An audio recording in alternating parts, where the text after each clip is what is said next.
జై శ్రీరామ్ వందే మాతరం. హిందూ బంధువులందరికీ నమస్కారాలు. లాస్ట్ కపుల్ ఆఫ్ డేస్ నుంచి చాలామంది నోటీస్ చేసే ఉంటారు.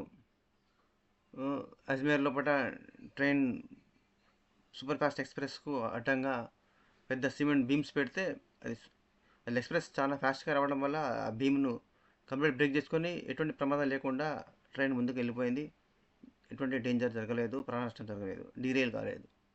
కానీ తర్వాత ఇంకా వేరే చోట్ల ఒక చోట ట్రైన్ డీరైల్ అయింది. ఇంకో చోట ట్రైన్ లాస్ట్ మూమెంట్లో కూడా దాన్ని నోటీస్ చేసి గార్డు డ్రైవరు చాలా మెలకువగా దాన్ని అత్యంత దగ్గరికి వచ్చిన తర్వాత ట్రైన్ ఆపగలిగారు. అక్కడ గ్యాస్ సిలిండరు, కిరోసిన్ బాంబ్స్, ఇంకా పెద్ద పెద్ద కట్టె దుంగలు ఇటువంటివి పెట్టారు. మళ్ళీ ఫిష్ ప్లేట్స్ చిన్నపిల్లలకు, ఆ శాంతి మతం వాళ్ళు చిన్నపిల్లలకు ట్రైన్ ట్రాక్ మీద ప్లేట్స్ని తొలగించడం అనేది నేర్పిస్తున్నారట. మీరు అమరావతి కొంతకాలం ముందు అమరావతి వెళ్ళి యాత్రికులను ఆ బస్సును డ్రైవ్ చేస్తున్నటువంటి కాశ్మీర్ నుంచి అమర్నాథ్ వెళ్తున్న బస్సును ఆ డ్రైవరు ఆ శాంతి మతం ఆయనే తీరా వ్యాలీ వచ్చేసరికి లోయ దగ్గరకు వచ్చేసరికి బస్సులో నుంచి స్లో చేసి దాన్ని జంప్ అయ్యి బస్సును వ్యాలీలకు వదిలేసిండు. అది కాస్త పోయి వ్యాలీలో పడి మొత్తం అలా బస్సులో ఉన్న వాళ్ళ యాత్రికులందరూ చచ్చిపోయారా లేదా? నేపాల్లో ఇదే జరిగింది. ఇంకా జస్ట్ ఫ్యూ డేస్ ముందు నేపాల్లో ఇదే జరిగింది. నేపాల్లో డ్రైవరు, అదే ఆ మతానికి చెందిన డ్రైవరే, మొత్తం అది పెద్ద టర్నింగ్ లోపల కరువు లోపల పెద్ద లోయ ఉన్న చోట టర్నింగ్ లోపల స్లో చేసి దునికిండట. దాన్ని వదిలేసిండు. ఆ బస్సు కాస్త పోయి లోయలో పడి ఆ నేపాలీస్ మొత్తం అందరూ చచ్చిపోయారు. వాళ్ళ యొక్క కళ ఏంటంటే గజ్బాయ్ హింద్ అనే అదొక కళ. ఇది ఖురసాన్ అట. అంటే ఆఫ్ఘనిస్తాన్ నుంచి ఈ భారతదేశం మొత్తం వరకు కూడా, ఆఫ్ఘనిస్తాన్ అంటే దాని తర్వాత పాకిస్తాను, సింధు, బలూచిస్తాన్, ఇటు భారతదేశం మొత్తాన్ని కూడా పూర్తిగా ఆక్రమించుకొని ఇస్లామైజ్ చేసిన తర్వాత అది గజవాహింది అనమాట. దాన్ని ఇస్లాం సామ్రాజ్యాన్ని స్థాపించాలని వాళ్ళకు చెప్పబడిందట. అది అల్లా యొక్క ఆజ్ఞ అనమాట, దేవత ఆజ్ఞ అనమాట. అంత మూఢనమ్మకం, అంత విశ్వాసం, అంత మూఢనమ్మకం పెట్టుకొని దానికోసమే మేము ఎంతకైనా తెగిస్తాము అని ఇటువంటి అత్యంత రాక్షసమైనటువంటి కృత్యాలు చేస్తున్నారు. ఏమాత్రం హ్యుమానిటీ అనేది లేదనేది తెలిసిపోయింది. ట్రైన్స్ని యాక్సిడెంట్ చేసి అమాయకమైన ప్రయాణికులు, ఇంత స్త్రీలు ఉంటారు, చిన్నపిల్లలు ఉంటారు. అంటే డీరైల్ వందల మంది చచ్చిపోతున్నాయి కదా. ఇది రైలు జిహాద్ అట. అంటే ఇండియా మొత్తం లోపల రైల్వే ట్రాక్స్ మొత్తం విధ్వంసం చేయాలని పాకిస్తాన్ నుంచి ఒక టెర్రరిస్ట్ వాడు వీడియో పెట్టిండు. అది వైరల్ అయింది. అది ఇండియాలో వాళ్ళందరూ మొత్తం వాళ్ళందరూ వైరల్ చేసుకుంటారు. వాళ్ళ గ్రూప్స్లలో కూడా మొత్తం అన్ని రాష్ట్రాలలో చేసుకుంటారు. దానికి వాళ్ళు ప్రిపేర్ అవుతున్నారు. వాళ్ళు ఇండియా మొత్తంలో కూడా రైల్వే ట్రాక్స్ దగ్గర భూములను ఆక్రమించుకొని అవి దర్గా భూములు అని చెప్పేసి, వాళ్ళ యొక్క భక్త భూములు అని చెప్పేసి రైల్వే ట్రాక్స్ మొత్తం టార్గెట్ ఉన్న ముఖ్య ఉద్దేశం ఇదే. కేవలం ల్యాండ్స్ని ఆక్రమించుకొని ప్రాపర్టీని సంపాదించుకోవడమే కాదు. చాలామంది హిందూస్ ఏమనుకుంటారు, మన ప్రాపర్టీ దోచుకుంటున్నారు, అన్యాయంగా అనుకుంటున్నారు. కానీ యాక్చువల్ టార్గెట్ ఏంటంటే ప్రాపర్టీ దోచుకోవడం అనేతో పాటు ఆ రైల్వే ట్రాక్స్ దగ్గర ఉన్న రైల్వే ప్రాపర్టీస్ని దోచుకోవడం వల్ల, వాళ్ళు ఆక్యుపై చేసుకోవడం వల్ల ట్రైన్స్ని డిమాలిష్ చేయవచ్చు. రైల్వేకి నష్టపరచడమే కాకుండా వేల సంఖ్యలో కూడా, దేశం మొత్తం కూడా వేల లక్షల సంఖ్యలో ప్రయాణికులను చంపచ్చు. ఆ విధంగా తొందరగా ఈ దేశాన్ని ఆక్యుపై చేసుకునేందుకు అవకాశం వాళ్ళకు ఉంటుంది. వాళ్ళ టార్గెట్ ఏంది, 2047 వరకు టోటల్గా వాళ్ళ వాళ్ళ వాళ్ళ రాజ్యాన్ని స్థాపించాలనేది వాళ్ళ రాజ్యాన్ని స్థాపించాలనేది ఈ వాళ్ళ యొక్క టార్గెట్ అనమాట, ఎయిమ్ అది. అదే కదా కేరళలో పడ మొత్తము ఎన్ఐఏ వాళ్ళ రైడింగ్ చేసేటప్పుడు దొరికినప్పుడు వాళ్ళ దగ్గర మొత్తం వాళ్ళ ల్యాప్టాప్, వాళ్ళ కంప్యూటర్లో డిస్క్లో పడి దొరికినటువంటి వివరాలు, వాళ్ళ యొక్క ప్లాన్స్, వాళ్ళన్నీ కూడా అవే దొరికినాయి. అవన్నీ దానిలో తెలిసింది 2047 వరకు వాళ్ళు 100% అచీవ్ చేయాలనేది వాళ్ళ టార్గెట్ అనమాట. దానికోసం వాళ్ళు విశ్రాంతంగా కృషి చేస్తున్నారు అనమాట. దానికోసమే వాళ్ళు డే అండ్ నైట్ కష్టపడుతూ పాపులేషన్ ప్రొడక్షన్ కూడా ఆపుతారు. కోళ్ళు మేకల కన్నా అధ్వానంగా పిల్లలను పుట్టించడము, జనాభాని పెంచుకుంటూ పోవడం అనేది ఒకటి. అన్ని రకాల బస్సులను ప్రమాదాలకు గురి చేసి చంపడము, కఫీలను చంపడం అనేది అదొకటి. ఇంకా ఆక్యుపై చేసుకోవడము, అన్ని గొడవలు, అన్ని చోట్ల మన ఎక్కడ దేవుడి గుడిలు ఉంటే ఆ గుళ్ళు బలగొట్టడము, వాటి మీద రాళ్ళు వేయడము, పోయి యాత్రికులను ఏమైనా శోభయాత్ర, హనుమాన్ యాత్ర చేసుకున్నా, రామనవమి చేసుకున్నా, గణేష్ నవరాత్రి చేసుకున్నా అక్కడ అక్కడ పగల కొట్టడము, ఇవన్నీ ఇవన్నీ చేస్తున్నారు. మళ్ళీ ఇంకోటి ఏంటిది, అమ్మాయిలను వాళ్ళ అమ్మాయిల ద్వారా వీళ్ళ అమ్మాయి ఇక్కడి హిందూ అమ్మాయిలను ఫ్రెండ్షిప్ చేయడము, వాళ్ళ ఫోన్ నెంబర్ ఇచ్చుకొని వాళ్ళకు అవి ఆ ఫోన్ నెంబర్ పాస్ ఆన్ చేసి తర్వాత సోషల్ మీడియా ద్వారా వాట్సాప్లో మెసేజ్ల ద్వారా ఇట్లా వాళ్ళకు మొత్తం ట్రాక్లో పడేసి తర్వాత లవ్ ట్రాక్ కలిపి లవ్ జిహాద్ చేయడం. అది దీన్ని బాగా పెద్ద ఎత్తున మ్యాసివ్ స్కేల్ కూడా దాన్ని ప్రోత్సహిస్తున్నారు. కేరళ ఫైల్స్, కాశ్మీర్ ఫైల్స్లో చూపెట్టేవన్నీ కూడా 100% వాస్తవాలు అన్నమాట. అయినప్పటికీ భారతదేశంలోని సెక్యులర్ హిందువులకు అర్థం అవ్వడం లేదు. ప్రతి ఊరుకు చూడండి, ప్రతి రోడ్డుకు మీకు హోటల్స్ వాళ్ళవే, డాబాలు వాళ్ళవే, దర్గాలు వాళ్ళవే. ఇవన్నీ ఆక్యుపై చేసుకున్నప్పుడు అన్యాయంగా గవర్నమెంట్ భూమిని ఆక్రమించుకొని దౌర్జన్యంగా బెదిరించి రాజకీయ నాయకులను ప్రెషర్ మీరు మాకు సపోర్ట్ ఇస్తే మేము మీకు సపోర్ట్ ఇస్తాం, మీకు ఓట్లు ఇస్తామంటే ఆటోమేటిక్గా రాజకీయ నాయకులు నాకు సపోర్ట్ ఇస్తారు కదా. ఎగ్జాక్ట్లీ అదే జరిగింది 75 years నుంచి. Still it is continuing. ఇది అదే జరుగుతున్నది కూడా ఇప్పటికి కూడా.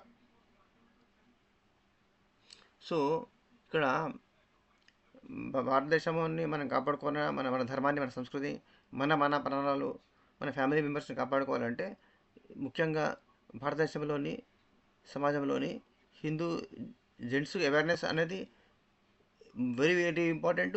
ఇంకా ఉమెన్కి అయితే లేడీస్కి ఎక్కువ ఇంపార్టెంట్ అనమాట. ఎందుకంటే ఆడ ఇంట్లోని మహిళలే తమ యొక్క కొడుకులను, బిడ్డలను వాళ్ళకి ఏదైనా సరే జాగ్రత్తలు చెప్పి ఎంత కాషియస్గా ఉండాలి, ఎంత జాగ్రత్తగా ఉండాలా, ప్రికాషన్స్ ఏమేమి జాగ్రత్తలు తీసుకోవాలా అనేది చెప్పగలరు, మోటివేట్ చేయగలరు, వాళ్ళని సూపర్వైజ్ చేయగలరు. కాలేజీకి పోతున్నారా, హోటల్ పోతున్నారా, సినిమా పోతున్నారా, ఏ ఫ్రెండ్తో పోతున్నారు అనేది ఎప్పుడు మానిటర్ చేయాలి. వాళ్ళకు స్మార్ట్ ఫోన్లు ఇచ్చేసి దాన్ని ఏం అవుతున్నాయి, దాన్ని ఏం మెసేజ్ పెడుతున్నాయి, ఎవరెవరు చేసుకున్నారు అనేవన్నీ కూడా ఫోన్ కాల్ రికార్డింగ్ మొత్తం మానిటర్ చేయాలి. చేసినప్పుడు మాత్రమే కొంతమేరకు వాళ్ళు అరికట్టగలం. కానీ అదర్వైజ్ అసలు ఏమాత్రము ఇర్రెస్పాన్సిబుల్ పేరెంట్స్ అయితే మాత్రం పిల్లలు కంప్లీట్గా మన ట్రాప్లో పడి మొత్తము లైఫ్ కొలాప్స్ చేసుకునే అవకాశం ఖచ్చితంగా ఉంటుంది. చూడండి, శ్రద్ధ నుంచి మొదలుపెట్టుకొని ఇక్కడ నిన్నగాక మన ఆసిఫాబాద్లో ట్రైబల్ మ్యారీడ్ ఉమెన్ వాడు రేపు చేసి, అంత దారుణంగా రేపు చేసి వాడు చంపాడు. వాడు స్టిల్ గొడవ పెట్టి వాళ్ళు రోడ్డు మీద ధర్నాలు చేస్తుంటే కూడా ఇక్కడ ఉన్నటువంటి కాంగ్రెస్ గవర్నమెంట్ ఎటువంటి యాక్షన్ తీసుకుంటలేదు. ఎందుకంటే అది పార్టీ కాంగ్రెస్ అది కదా. The party belongs to Khans. So మనం వాళ్ళ నుంచి న్యాయం ఎక్స్పెక్ట్ చేయడం అనేది తప్పు. ఫస్ట్ మీరు ఎవరు పార్టీ, ఏ పార్టీ ఎటువంటిది, ఎవరిది, ఏ పార్టీ మన కోసం నిలబడుతుంది, మన ప్రాణాలు కాపాడుతుంది అనేది మనకు రికగ్నైజ్ చేసుకోవాలి. అవేర్నెస్ ఉండాలి కదా, మనకు తెలిసి ఉండాలి కదా. లేకపోతే ఉంటే ఏమవుతుంది, you have chosen wrong party, you gave power to wrong people. అందుకని ఇప్పుడు అనుభవించవలసింది, 5 సంవత్సరాలు అనుభవించవలసింది. అంతకుముందు 10 years ఎన్నో బాధలు పడ్డారు, అయినా గుణపాఠం నేర్చుకోలేదు. Now you have chosen a very wrong party which ruled this country for 66 decades. 60 years పరిపాలించినటువంటి సేమ్ ఓల్డ్ యొక్క కాంగ్రెస్ పార్టీకి విచ్ ఈస్ మోస్ట్ కరప్ట్, అంతేకాకుండా anti national party which is headed by anti nationals. అది foreign limited company అంటారు దాన్ని. Political party అని కూడా లక్షణాలు కూడా దానికి లేవు. అటువంటి పార్టీని చూస్ చేసుకొని ఇప్పుడు బాధపడితే ఏం లాభం?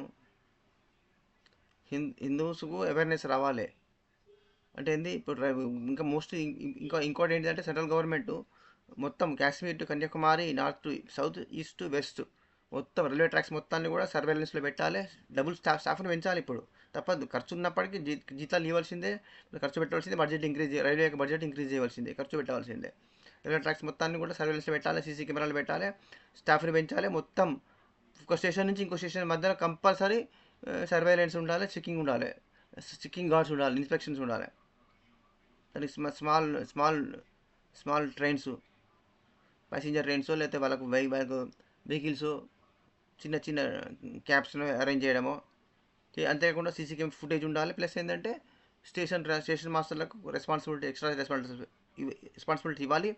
దాని దరిదాపుల పడ ఎవడున్నా కూడా ఆ రైల్వే ట్రాక్ దగ్గర ఎవడున్నా ఎవడు ఏం పెట్టుకొని ఉన్నారు, షాపులు పెట్టుకున్నారా, హోటల్ పెట్టుకుని డాబాలు పెట్టుకున్నారా, వాళ్ళందరినీ అక్కడి నుంచి ఖాళీ చేయించడమే, ఖాళీ చేయించాల్సింది. ఎవరు జరిగినా కూడా వాళ్ళ మధ్య రెస్పాన్సిబిలిటీ అని చెప్పి వాళ్ళు అకౌంటబుల్ చేసి వాళ్ళని తొక్కేది ఉంటే, తొక్కి నారదీసేది ఉంటే అప్పుడు మనము కంట్రోల్ చేయడానికి సాధ్యమవుతుంది. Narendra Modi should take very tough decisions. 10 సంవత్సరాలు ఆయన ఎంతో టైం వేస్ట్ చేసిండు, చాలా సాఫ్ట్గా పోయి చాలా సేఫ్ గేమ్ ఆడిండు. అది ఏమాత్రం కూడా ఈ దేశానికి ఎటువంటి మేలు చేకూర్చదు. భారతదేశాన్ని రక్షించాలన్నా, భారతదేశంలోని హిందువుల మాన ప్రాణాలు కాపాడాలన్నా, ఇప్పుడు బెంగాల్లో ఎంతమంది మహిళల అత్యాచారాలకు గురైతే కూడా ఇంతవరకు ఏమి యాక్షన్ తీసుకోలే ఆయన. It is a fit case for president rule. Mamata Begum immediate dismiss చేసి ప్రెసిడెంట్ రూల్ పెట్టాల్సి ఉండే, అయినా కూడా he has not done that. Congress వాళ్ళు ఇదివరకు ప్రెసిడెంట్ రూల్ పెట్టిండ్రు, స్టేట్ గవర్నమెంట్ డిస్మిస్ చేసి మేము అటువంటి చేయమని అంటే ఎంతమంది చచ్చిపోయినా పర్వాలేదా? అంటే నువ్వు ఏమి నీ రెస్పాన్సిబిలిటీ, ప్రాణాలు కాపాడాల్సిన రెస్పాన్సిబిలిటీ లేదా? నీ రెస్పాన్సిబిలిటీని ఫుల్ఫిల్ చేయడంలో ఫెయిల్ అయినట్టే కదా. ఒకటే యాంగిల్ నుంచి ఆలోచిస్తున్నారు కదా, ఇంకో యాంగిల్ నుంచి ఆలోచించడం లేదు. అనేక మంది మహిళలు అత్యాచారాలకు గురయ్యి ఎంతమంది చచ్చిపోయినప్పుడు మరి మరి వాళ్ళని వదిలేసినట్టే, గాలి కుదిలేసినట్టున. బంగ్లాదేశ్లో ఎట్లా పరిస్థితి ఉందో బెంగాల్లో కూడా అదే పరిస్థితి ఉంది. మరి బెంగాల్ ఇప్పుడు భారతదేశంలో ఉన్నట్టా కదా, లేనట్టా? బెంగాల్ మొత్తం వాళ్ళకి వదిలేసిండ్రా? అది కూడా అదే అదే చెప్పాలి కదా. So Narendra Modi's government has to take very very tough decisions without bothering. Opposition parties ఏమంటే వాళ్ళు ఎప్పుడు మురుగుతూనే ఉంటారు, వాళ్ళని పట్టించుకుంటారు. గుడ్ బాయ్ ఇమేజ్ కోసం ప్రయత్నించడం, దానికోసం తాపత్రయపడడం కాదు. సబ్కా సాత్ సబ్కా విశ్వాస్ అనేవి outdated slogans which are completely a bogey. అవన్నీ ఫాల్స్ నోషన్స్. అవి ఏమాత్రం కూడా వర్కౌట్ కావు. ఇన్ఫ్యాక్ట్ ఇమేజ్ మొత్తం కొలాప్స్ అయిపోతున్నది. గుడ్ ఇమేజ్ మొత్తం పోతున్నది. మోడీకి పాపులారిటీ తగ్గిపోతుంది ఇటువంటి పిచ్చి పిచ్చి ఆలోచనలు, పిచ్చి ప్లాన్ల ద్వారా. ఆయన మీకు ఓట్లు ఇచ్చిన వాళ్ళు ఎవరో, మీరు ఎవరి కోసం నిలబడాలనేది మీకు క్లియర్ అండర్స్టాండింగ్ ఉండాలి, క్లారిటీ ఉండాలి కదా.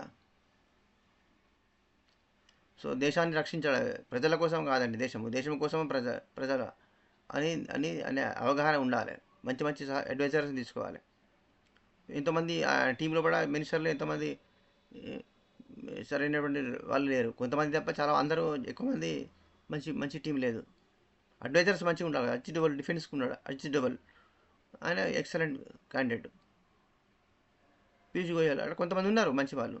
అయితే ఏంటంటే మంచి అడ్వైజర్స్ తీసుకోవాలి, పెట్టుకొని ఏమేమి చేయాలనే అటువంటి డిసిషన్స్ తీసుకొని, టఫ్ డిసిషన్స్ తీసుకొని, ముఖ్యంగా ఈ దేశంలోని ప్రజలను, రైల్వే డిపార్ట్మెంటు, ప్రజల మాన ప్రాణాలు, లా అండ్ ఆర్డర్ను కాపాడాల్సిన అవసరము ఎంతైనా ఉంది. ఇవన్నీ గాలికి వదిలేసి కేవలం ఎకానమీ అని పట్టుకుంటే అవుతుందా? వాళ్ళు షాహీన్ బాగులు, మళ్ళీ రైతుల ఆందోళన, మళ్ళీ ప్రతి ఊరుకు నొల్లులు, గొడవలు, స్ట్రైకులు చేసేది ఉంటే ఎకానమీ కొలాప్స్ కాదా? మీరు ఇన్నేళ్ళు చేసిన మీద అన్ని ప్రయత్నాలన్నీ కూడా వేస్ట్ అయిపోతాయి, ఫెయిల్ అయిపోతాయి. So please change your policy, take tough decisions, bold brave decisions తీసుకోవాలి. దేశాన్ని కాపాడాలి. ఏమాత్రం కాంప్రమైజ్ కావద్దు. దేశద్రోహులను శిక్షించడం లోపల ఎటువంటి కాంప్రమైజ్ కాకూడదు. అత్యంత కఠినంగా వ్యవహరించాలి. ఫస్ట్ ఇమీడియట్గా చేయాల్సింది జనాభా నియంత్రణ బిల్లును ఇమీడియట్గా ఆమోదించాలి, పార్లమెంట్ బిల్లు పెట్టాలి, యూసీసీ చేయాలి, ఇమీడియట్గా దివాలయాలన్నింటినీ హ్యాండ్ ఓవర్ చేయాలి. ఫస్ట్ ఇది చేయండి. ఇది చేసేది ఉంటే మీ మీద నమ్మకం కలుగుతుంది. లేకపోతే ఇప్పటికే నమ్మకం కొంత సగం పోయింది, ఉన్నది మొత్తం పోతుంది. జై Shriram, Vande Mataram. Please share and subscribe.